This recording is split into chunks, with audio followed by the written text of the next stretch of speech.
Hello friends, welcome to my channel.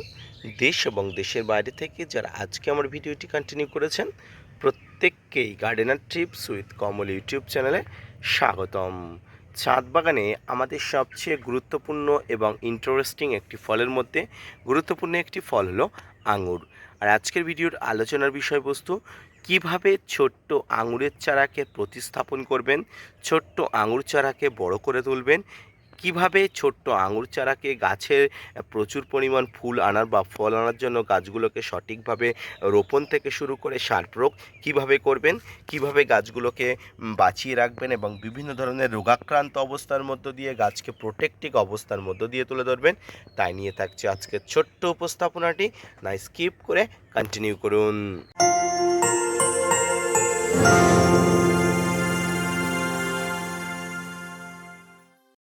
সম্মানীয় দর্শক বন্ধুরা, আমরা নানা ভিডিও দেখে নানাভাবে মোটিভেট হয়ে কিন্তু বিভিন্ন জায়গা থেকে আঙুর গাছের চারা সংগ্রহ করি, কিন্তু সমস্যা হয় বাড়িতে নিয়ে আসার পরে আমরা গাছগুলোকে পরিচর্যা করতে পারি না, আমরা গাছগুলোকে রোপণ করতে পারি না। শেষে গাছগুলো বিভিন্ন ধরনের পরিচর্যার অভাবে কিন্তু অপুষ্টিজনিত কারণে ধীরে ধীরে মারা যায়। টবের মাটিতে বা মাটিতে আপনারা যেখানে এই আঙুর গাছকে রোপণ করুন না কেন, আপনাকে অবশ্যই কিছু নিয়মকানুন মেনে আপনাকে চলতে হবে। ধরুন, আপনি এই গাছ দুটি নার্সারি থেকে কিনে এনেছেন। এখন এই গাছ দুটিকে আপনি কীভাবে রোপণ করবেন? আপনি যদি টবের মাটিতে রোপণ করেন তাহলে অবশ্যই টবের মাটিতে মাটি এবং বালি পাথর অর্থাৎ নুড়ি পাথর সমান সমানভাবে মিশিয়ে নিয়ে তারপরে অবশ্যই কিন্তু টবের মাটিতে দেবেন। কেন নুড়ি পাথর নেবেন? ভালো করে ভেবে দেখুন, আঙুর গাছের জেনেটিক অবস্থা অর্থাৎ আঙুর গাছের উৎপত্তি স্থল কোথায়। পাহাড়ি অঞ্চলের ফল আঙুর। এই আঙুর কিন্তু সমতলে ভালো হলেও মাটিগুলো কিন্তু একটু পাথুরে মাটি করলে গাছের গোড়াতে জল দাঁড়ানো কোনোভাবেই সম্ভব হয় না। গাছের গোড়াতে জল দাঁড়ালে গাছ কিন্তু যতই পরিচর্যা করুন কিন্তু মারা যাবেই। তাই জল কিন্তু পাথরের মধ্য দিয়ে বেশি নিষ্কাশন হয়ে যায়। তাই মাটির সঙ্গে পাথর মিশিয়ে নিলে, নুড়ি মিশিয়ে নিলে কিন্তু অনেক ভালো ফলাফল পাওয়া যায়। তাই মাটিটা অবশ্যই পাথুরে মাটি করবেন। এরপরে যদি আপনি মাটিতে রোপণ করেন, কি করবেন? মাটিতে রোপণ করলে সেম, আপনি যে মাটিতে গর্ত করবেন এবং গাছটি রোপণ করার সময় সেই গর্তের নিচে কিন্তু আপনাকে নুড়ি পাথর দিয়ে দিতে হবে। এই নুড়ি পাথর দিয়ে দেওয়ার পরেই কিন্তু গাছকে আপনি রোপণ করবেন।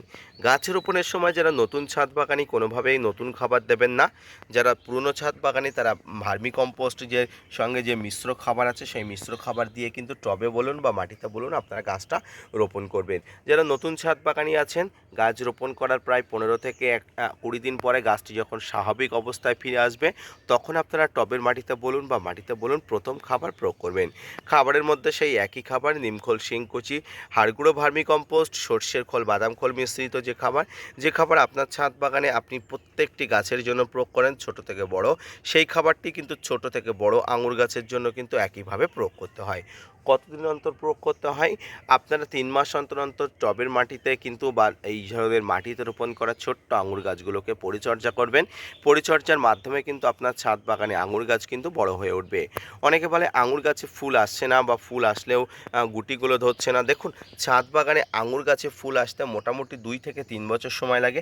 তবে ম্যাচুরিটি আসা গাছেও কিন্তু এই ধরনের ছোট গাছে ফুল আসে। তবে আমি বলবো, যারা এই ধরনের ছোট গাছে ফুল আশা দেখিয়ে কিন্তু গাছ বিক্রি করে তারা একমাত্র গাছ বিক্রি করার জন্যই করে, আপনাকে অ্যাট্রাকশান দেওয়ার জন্য করে। আসলে এই ধরনের ছোট গাছে কখনোই ফল নেওয়া উচিত নয়, কারণ গাছের একটা ক্ষমতা আছে। শুধুমাত্র ব্যবসায়িক উদ্দেশ্যে যারা এই ধরনের গাছগুলো বিক্রি করেন, এই ধরনের লোভনীয় একটা অফার দিয়ে গাছগুলো বিক্রি করেন, তাদেরকে আমি ধিক্কার জানাই। কারণ তারা এই ধরনের ব্যবসায়ী উদ্দেশ্যে কিন্তু ছাদ বাগানীদের অ্যাট্রাকশান করে, আসলে আদতে ছাদ বাগানীদের ক্ষতি করেন। তো সেই সমস্ত ছাদ বাগানীদের থেকে আপনারা বিরত থাকবেন। আপনারা গাছগুলো নিয়ে আপাতত 2 বছর বয়সী না হওয়া পর্যন্ত ফুল ফল নেবেন না, কারণ ফুল নিলে গাছে কিন্তু অনেক ক্রিয়া প্রতিক্রিয়া হয় ছোট গাছে। তাই ছোট গাছে কোনোভাবেই ফুল বা ফল নেওয়া একদমই উচিত নয়। আমি কোনোভাবেই এটাকে সাপোর্ট করব না এবং আপনাকে করতেও বলবো না। প্রতি 3 মাস অন্তর অন্তর টবের মাটিতে খাবার দিলে গাছগুলো একটা নির্দিষ্ট আকার আকৃতি এবং সাইজ চলে আসবে। গাছগুলো অবশ্যই আকার আকৃতি সাইজ চলে আসবে ঠিক এমনভাবে আপনারা দেখতে পাচ্ছেন, এটা যে গাছগুলো দেখালাম ওই গাছের থেকে বড়। এবং নুড়ি কাকর বালি পাথর যেটা বলছিলাম, দেখুন আপনারা দেখতে পাচ্ছেন আমার কিন্তু এই টবে কিন্তু অবশ্যই নুড়ি কাকর দেখতে পাচ্ছেন। এই নুড়ি কাকর রাখার কারণটা আমি তো অবশ্যই এক্সপ্লেন করলাম যে এখানে জল নিষ্কাশন হয়ে যাবে খুব সুন্দরভাবে। এবং এখানে দেখুন দুটি চারা আছে, এই দুটি চারাই কিন্তু খুব ভালোভাবে বেড়ে উঠছে, যদিও এইগুলো বাণিজ্যিক স্বার্থে এগুলো বিক্রি করার উদ্দেশ্যে। আপনারা যারা এই ধরনের চারাগুলো বড় চারাগুলো নিতে চান অবশ্যই যোগাযোগ করবেন।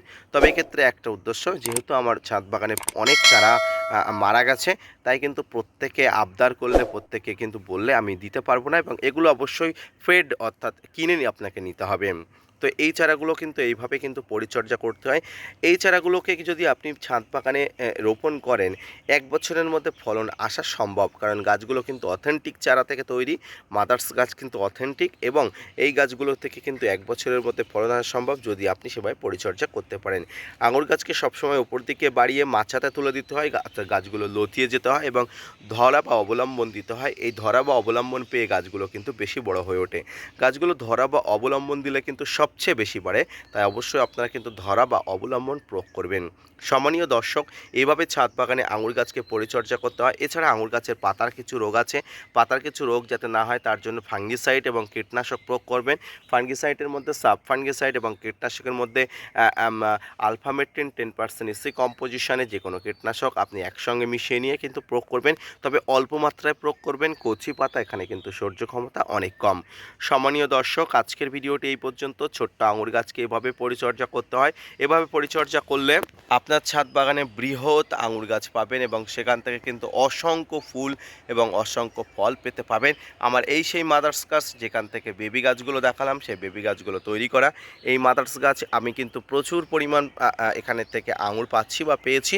আগামী দিনও কিন্তু আপনাদের উদ্দেশ্যে চারা বানাবো এবং আপনাদের উদ্দেশ্যে ডেলিভার দেবো। তো এইভাবে কিন্তু ছোট থেকে বড় প্রত্যেকটি আঙুর গাছকে পরিচর্যা আপনাকে করতে হবে, শুধুমাত্র গাছগুলোকে ম্যাচুরিটি আসার জন্য। আজকের ভিডিওটি এই পর্যন্ত। ছোট থেকে বড় আঙুর গাছকে কীভাবে পরিচর্যা করতে হয়, রোপণ এবং প্রতিস্থাপন করতে হবে, সেটা তো আপনাদের সঙ্গে বলেই দিলাম। আপনারা অবশ্যই দেখে বুঝে জেনে শুনে এবং মাটি সঠিকভাবে তৈরি করে তারপরে গাছগুলোকে রোপণ করবেন। আপনার মাটি তৈরি বা মিডিয়া তৈরির উপরে কিন্তু সব কিছু নির্ভর করে। আজকের ভিডিওটি এই পর্যন্ত। দেখা হচ্ছে পরবর্তীতে নতুন কোনো ভিডিও নিয়ে, নতুন কোনো তথ্য নিয়ে।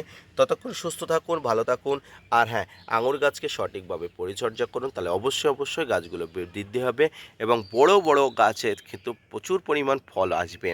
ধন্যবাদ।